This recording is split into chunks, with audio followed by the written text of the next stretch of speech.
All right, I just want to give a quick warning before I start my presentation that this will include discussion of sexuality and sexually explicit content. There are no explicit images are shown, but I will be talking about them. I'd totally love to have this discussion with all of you, but I know that some people are not comfy with this kind of content, and I totally get it. All right, so now that we've got that out of the way, I'll get into it.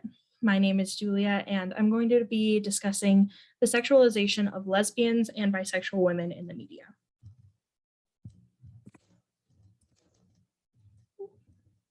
Through psychoanalytic analysis, I will be discussing the portrayal of lesbian couples in film as compared to the portrayal of gay couples.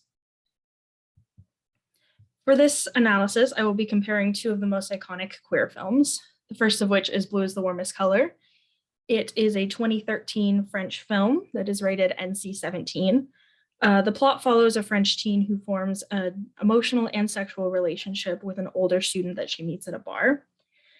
And I will be comparing that to Call Me by Your Name. It is a 2017 Italian film that is rated R. And if you don't know the difference between that, NC-17 means that you cannot be admitted unless you are over 17 or older. And with rated R films, you can get in if someone else buys you a ticket or you're accompanied. And these both premiered for the first time in film festivals. And Call Me by Your Name follows the story of a 17-year-old boy named Elio. He's spending the days with his family where he lives in Italy. And then he meets a doctoral student who's working as an intern for Elio's father, and they fall in love and have fun times. I wanted to talk a little bit about the plots just for a second. It's a side note from my main thesis, but I thought it was important to bring up. I want to note that in both of these plots, there's a substantial age gap between the two love interests. Both of these specifically, one of the characters is underage. They are 17 while the other character is older.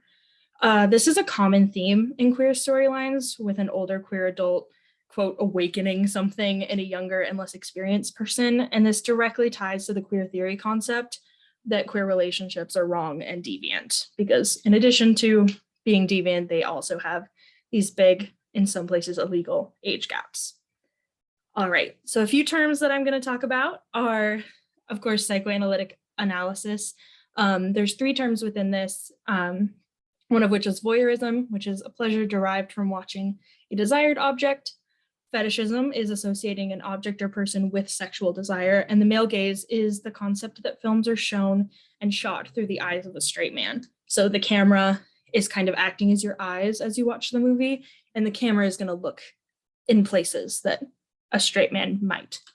And then queer analysis is the concept that queer people in the media have a certain way that they're presented. This includes many stereotypes that we've probably heard of. So before I even talk about the plots, I want to talk about the posters.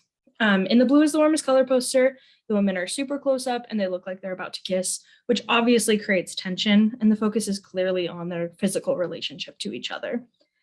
And when you look at it, you can tell kind of what you're getting into. It looks like a romance film. In the Call Me by Your Name poster, the couple is touching, but not in a way that directly indicates the fact that they're in a relationship in any way. The focus isn't really even on them. In my opinion, this looks more like a poster for a coming of age film and not romantic in any way.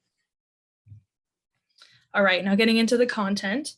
There are multiple sex scenes where both women are shown entirely nude. The longest of these scenes is 7 minutes long.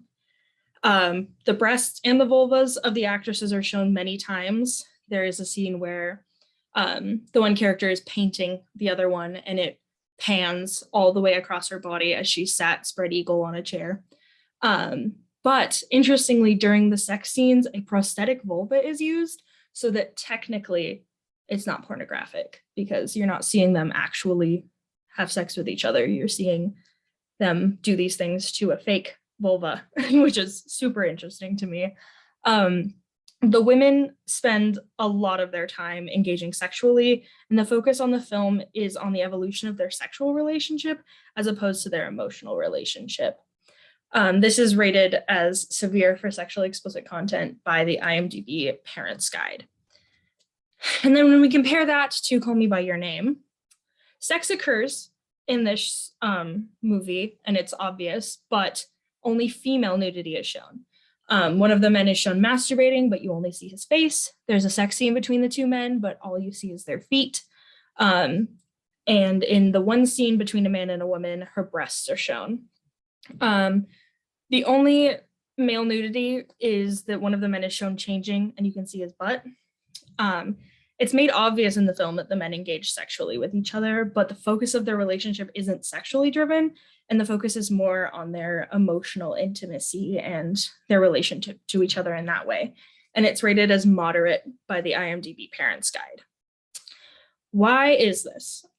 Obviously, these are two very separate, very specific films that I'm comparing. They have different directors, different scripts, different all of that. But this is a pretty common trend throughout media. I chose these two specific films because they're really iconic queer films.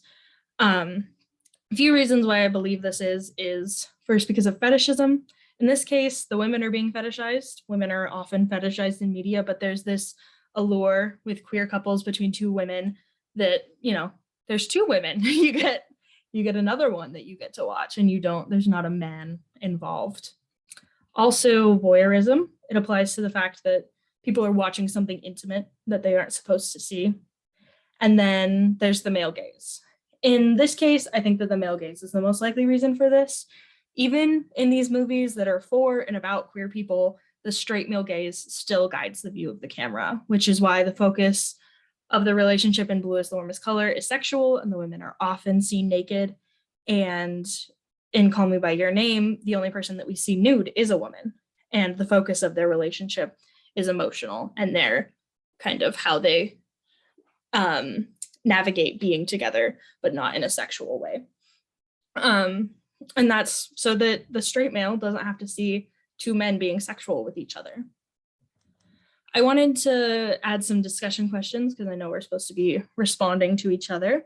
So I'd love to know if you've ever encountered this concept or heard these stereotypes, and if you know of any films that break this trend. I'd love to watch some cute, wholesome movies about lesbians falling in love and not have them be over sexualized. So I'd love any suggestions you have, or if you've seen any films that break this trend, or, you know, things that follow them. Thank you.